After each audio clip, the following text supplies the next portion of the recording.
Hi, thank you so much for coming. This lesson is about growing tomatoes and more specifically about tasks for start of season workdays. This information is mostly related to what we do in the St. Cloud State University Community Garden, but hopefully it would also be helpful for other people, maybe someone starting a new garden or just looking for different ways of doing things. So we're located in Minnesota, which is a colder climate. Okay, a little background information. This was created for a course.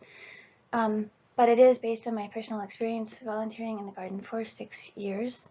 The audience is garden volunteers that have a little bit of experience, so they know the lay of the land, they know where the tools are kept, they know how to use basic tools. The reason for this is that on these beginning of season work days, there's a lot of chaos and a lot of newer people come who've never gardened before and they need help. And anyone who has any experience gets called on to do this and to answer questions, and sometimes it can be a little bit stressful. An experienced volunteer may have never done the particular thing we're doing or just not know how to answer. So this training is hopefully part of a series of trainings that people could refer to prepare themselves for the work days. And then the lesson would be delivered in this forum as a teacher-led sort of a thing during winter when we usually meet a few times, the more experienced people, and it would also be on our website so that people could refer to it. None of this would have to be memorized. It's more intended to be something that people can refer to, like on their phone, if they have questions on the actual day. So the goal is to educate experienced SCSU community volunteers about steps for tomatoes on start of season workdays. As I said, these days can be chaotic, so hopefully the lesson will help people feel more confident about leading new volunteers, and the two main learning objectives are that garden volunteers will be able to summarize the process for putting up tomato trellises with access to slides if needed, orally or in writing, and summarize the process of transplanting tomato seedlings, again with access to slides if needed, orally or in writing. So all of you have probably done some work with tomatoes. To review the overall process, here are the 5 stages. First, we start the seeds in the greenhouse in March. Again, we're in Minnesota. Tomatoes need a long time to get established, and so we have to get them going when there's still snow on the ground. Then in May, we put up trellises and we transplant the seedlings. All throughout the summer, we prune and tie up the plants, and then in August and September, we get to harvest delicious tomatoes. So today we're focusing on steps 2 and 3. These require a lot of people and they're very labor intensive, and these are things that happen at the beginning of the season on those work days I'm talking about. So we'll review best practices we've adopted over the years and point out some common mistakes. And I've split this up into 2 videos, one for the trellises and one for the transplanting of seedlings. So here are the dates when all this happens for some context. We spend the first few Saturdays on various prep work, including putting up trellises and also putting in things that we can plant from seed.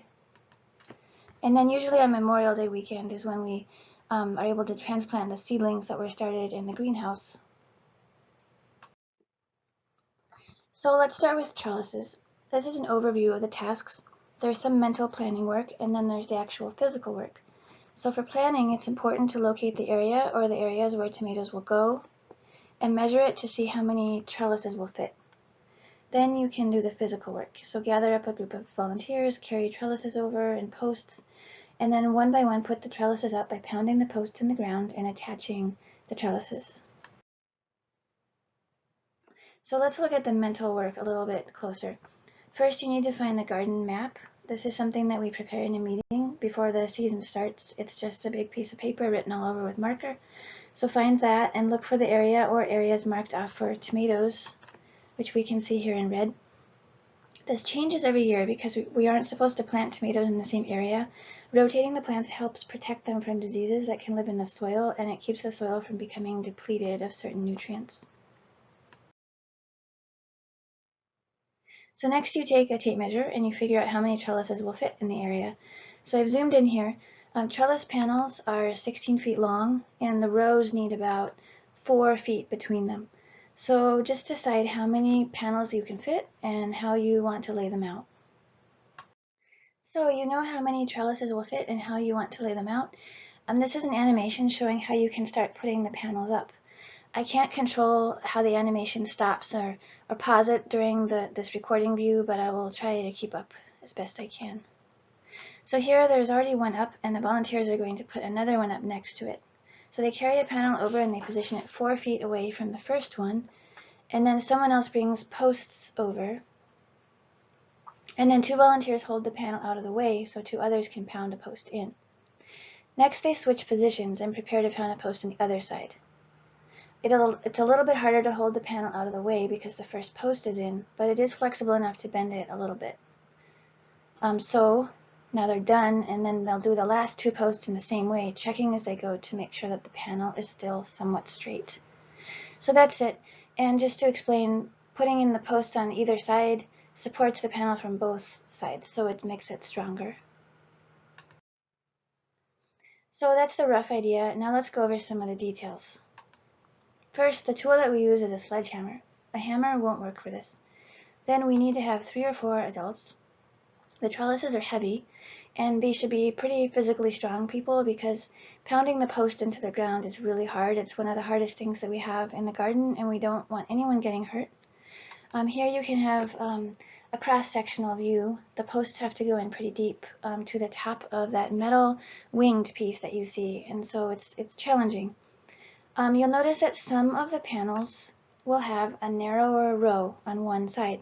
This goes towards the top, and the reason for that, the posts have these little tabs all along the length, and they're spaced from the bottom up to work with the regular panel row heights.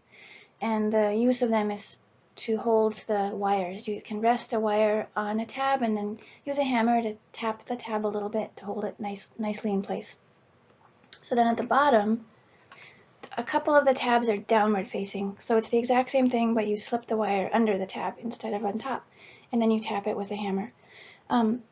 Being secured in both directions makes the panel especially strong. So this is really good, but in reality our posts are old, like a lot of our equipment, and these tabs unfortunately break off pretty easily, especially after being hit with a hammer. So to compensate, we have cable ties. These you just slip through a hole in the post and then around a trellis wire. You slip the end of the cable tie through the slot in the other end, like you can see in the picture, and then pull it really tight. So basically, if each post is connected to the trellis in 2 or 3 places, that's good, either with tabs or with these cable ties. So here are some mistakes that people make with trellises. First, not asking for help or doing something that could cause injury. If you volunteer to help with putting in posts and you realize it's too hard, please stop. We always have lots of other people around who can help. Putting up a trellis in the wrong area, again, just check the map. We don't put tomatoes in the same place that they were the previous year. Putting the trellis the wrong side up. This one's not such a big deal, but just try to remember that if there's a narrower row or two, try to put it towards the top so that people can use those tabs if they want. Not putting posts deep enough. To be sturdy, we really need them in all the way to the top of those metal wings. Using the wrong tool. The sledgehammer is what we need. One year we couldn't find it and we had to go to the hardware store and buy one, but it's really just the only thing that we have that can do this job. Forgetting cable ties. So if you just put in the post and you kind of rest the trellises between them, it won't be secure. So someone should go in at the end and just check everything and make sure that there are 2 or 3 ties, or it can also be attached with the tabs. Either one is fine, but each post should be attached in 2 or 3 places to the trellis for security. Okay, so before we go on, let's look at a photo of some volunteers working. There's 3 things here that we talked about that you might notice in the photo, so 3 problems, rather. Before I tell you what they are, maybe pause the video and just see if you can notice, and then push play again when you're ready. So you may have noticed that this volunteer is using a hammer which is not strong enough. We really need a sledgehammer. Yes, children are welcome in the garden, and there are all kinds of things they can do, but this is not one of them. We need 3 or 4 adults.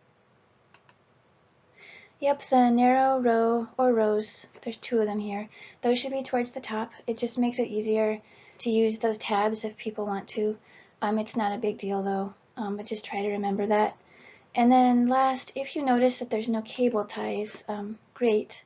It's okay here because this would be the last thing that they do once they're done putting up the trellis. Then someone should go through and check for those cable ties. That would definitely be the next thing that these volunteers would pay attention to. So thank you so much for watching. That's the end of putting up trellises. The next video is about transplanting those little seedlings that we have waiting in the greenhouse. So you can look at the next video for that, and thank you so much for being here.